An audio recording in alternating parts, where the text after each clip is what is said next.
kasapi ng ating sandatahang lakas. Pinamumunahan ito ni Major General Jose Bonifacio Calab ng Hongkong Himpapawid ang kanyang kalukunan. Colonel Sipolo Sir Dan Laforte at Christopher Pablo ng Air Force, Captain Alan Canadeja ng Navy, Colonel Ronaldo Urbano, Navy Marines, Rafael Jason Talipan at Edward Timenio ng Army.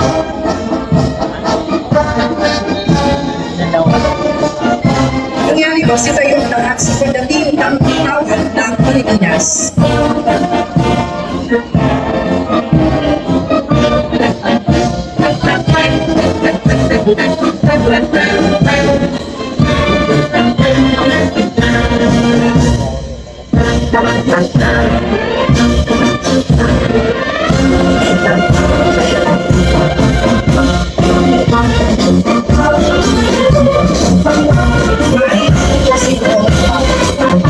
Sunod na po sa ako ang nangangahit sa Conference.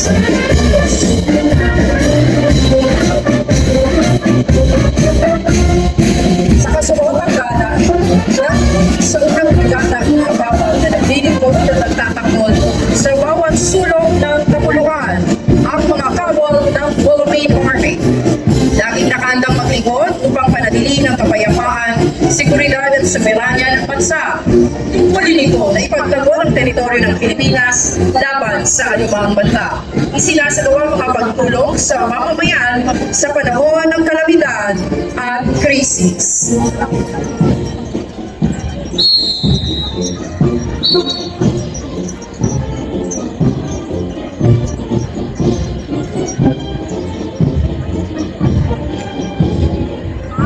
Sila. Sila. Diretso lang yan. Balik. Sumusunod ang talupan ng mga tagabantay ng ating karagatan at unang linya ng depensa sa pangangalaga at pagtatanggol ng ating katubigang teritorial, ang Philippine Navy. Isinasagawa nito ang operasyon ukol sa pagsagip at pagtulong sa mamamayan sa panahon ng kalamidad at sakuna. Pinangangalagaan din ng ating Philippine Navy ang yamang dagat at kapaligiran nito. Yan na, wala yan. Ang panukat ng mga tinaguriang mga anghel na mapaglinga ang mga kawal ng ating Philippine Air Force. Sila ang tagabantay ng ating teritoryo at airspace. Sumusuporta para sa tactical air support at mobility para sa mga taguhan at kagamitan ng ating sandatahang lakas. Kanilang napatunayan ang kagitingan sa gitna ng mga labanan at pagsaklolo sa panahon ng kalamidad.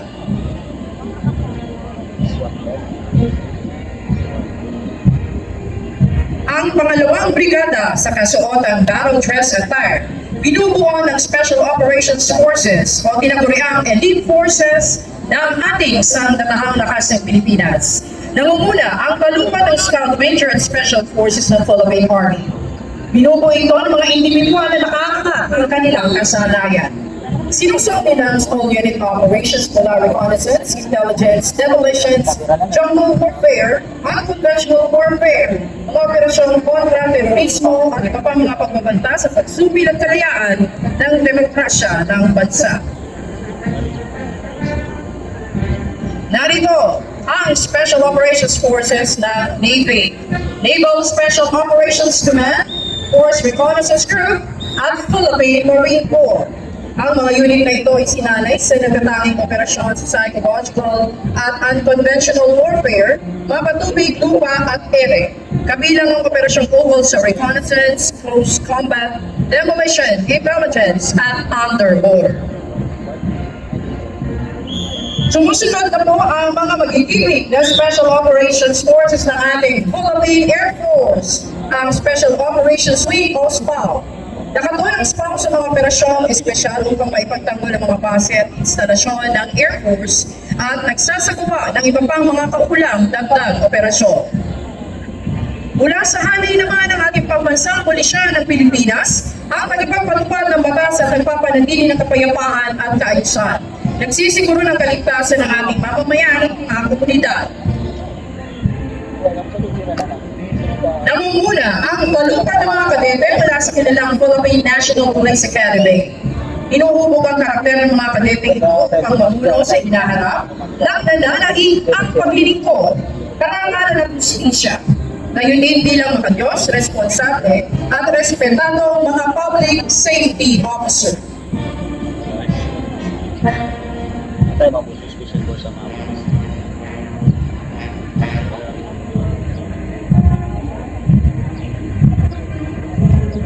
Sumusunod ang mga ginagawa ng Special Action Force sa kinalang pangunahing maneuver unit na nakatuon sa rapid deployment sa anumang lugar sa bansa, partikular sa mga sitwasyong may bansa at internasyonal na implikasyon kontra terorismo, kontra insurhensya, hostage rescue, civil disturbance management, search and rescue at iba pang espesyal na operasyon.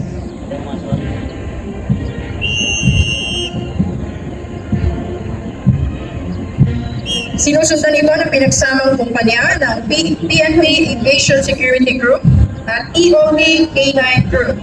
Bilang espesyal na unit, sinisiguro ng PNP AFC Group ang kaligtasan sa mga paliparan ng bansa laban sa opensiba ng mga gawaing terorismo, katuwang ang explosive ordnance disposal at K9 Group para sa bomb detection, disposal operations at seguridad sa mga pampublikong lugar at mahalagang aktibidad.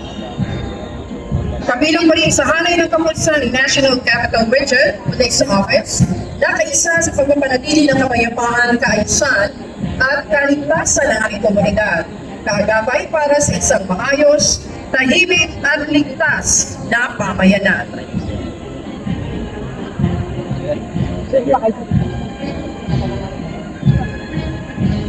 Sa bawat akbang ng kanilang marcha, tangan ng disiplina, lakas at kahandaan. Narito po ang mga kawani ng Philippine Coast Guard o Tanod Baybay ng Pilipinas. Ipinamamalas ng mga kawani ito katapatan sa kanilang tungkulin at patuloy na ginagampanan ang mahalagang misyon na protektahan ang buhay at ari-arian sa karagatan. Ipatupad ang mga batas maritimo at panatilihin ang soberenya sa loob ng karagatang saklaw ng Pilipinas.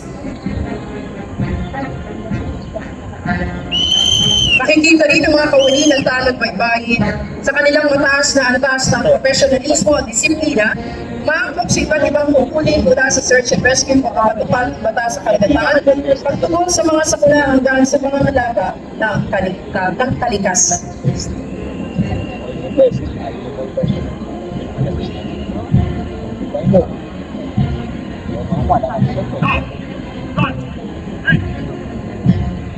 Nasa ating harapan ang mga kinatawa ng Bureau of Fire Protection ang kawanian ng pamatayan sunog.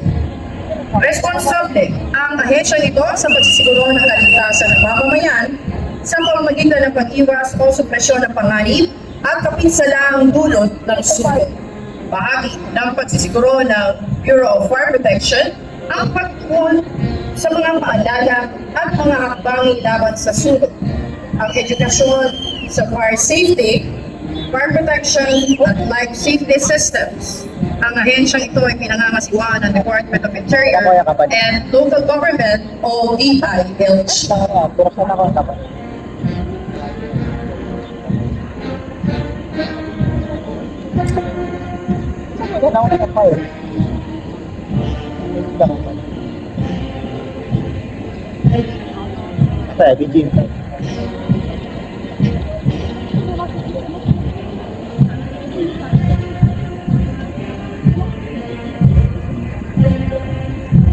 Charge yan. Bravo.